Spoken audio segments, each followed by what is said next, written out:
Fitsnews just dropped a very in-depth update on the Mica/John Paul Miller case. They covered John Paul filing a brand new affidavit.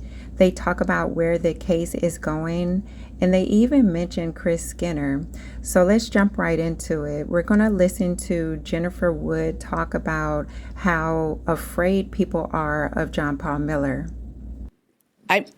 When I talk to people who are close to this case, close to Mica, they are very afraid of John Paul Miller. They're frightened.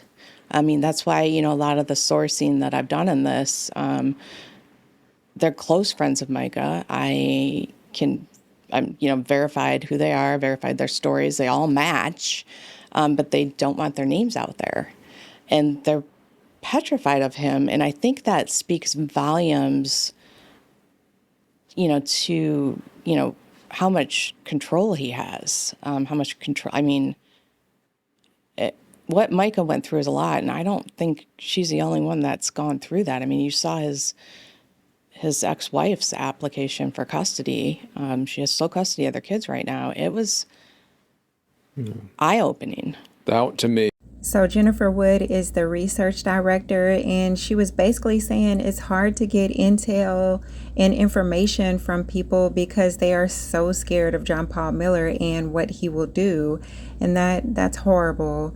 Next, let's listen to this new affidavit that John Paul Miller filed. Massive filing. Walk us through what he did, and this is after the settlement. This is right.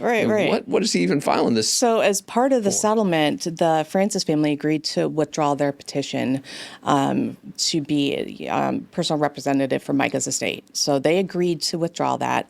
So he would have had to file an application to become personal representative of her estate.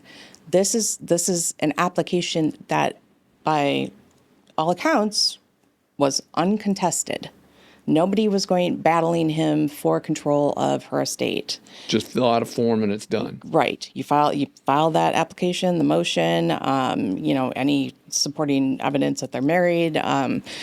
He filed a motion, didn't he? He filed a motion, an affidavit, and 128 pages of evidence supporting this affidavit, and it was basically trying to steer that narrative again that he was, Mica was mentally ill, and he was the only one trying to get her help, and her family was impeding her mental health treatment and encouraging her to stop mental health treatment. Her family, particularly her dad and sister Sierra, in interviews have indicated that they believe that any mental health illnesses were an exaggeration by John Paul to kind of control Mica.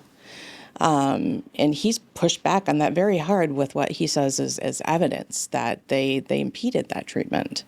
And he dropped text messages in this filing amongst his exhibits. Let me ask you an uncomfortable question. We've all heard So this new affidavit that John Paul Miller filed might land him in even more trouble. They are now going to be able to cross-check facts and dates, and some of this stuff's not adding up. In there, and even the affidavit that he filed where she was hospitalized involuntarily doesn't quite look right. We're digging into that because there's a lot of things on that affidavit that aren't making sense to us. This next clip could be potentially very interesting because it talks about how the family will soon get Mica's devices back. So for them, I think it was about, they want to know what happened to Mica. They want to know, the last months of her life, what happened. And I think they achieved that. They still have Mica's electronics when they're released by investigators, which last we heard they haven't. They will be getting those so they can get some insight into what was going on. And, I think they're moving forward with, looking at legislation for coercive control. They even mentioned Chris Skinner, which is very important. I know a lot of people are very passionate about what happened to Chris Skinner. So let's take a listen, and hopefully there'll be more information to come from this.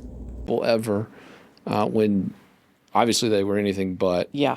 And let's not forget, Jen, this Mica, we don't just have Mica Miller's death hanging out there. We got a suspicious death linked to another cat tied to this scandal. The guy in the wheelchair, the former Chris husband. Skinner, yeah. Yeah, the former husband of his new Paramour. let's call her, alleged paramour, I guess we should say. I mean, I guess they've alleged. been So I do appreciate that Chris Skinner is not being forgotten about.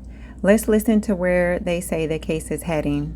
bit about where the story's going. We've heard reports. You actually published a report a few weeks back about potential civil cases being filed against John Paul Miller by former assault victims, sexual assault victims, Sexual assault. perhaps. That's what we're hearing.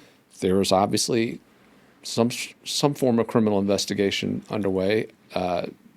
John Paul Miller's attorneys have said it's over. We have determined it is not.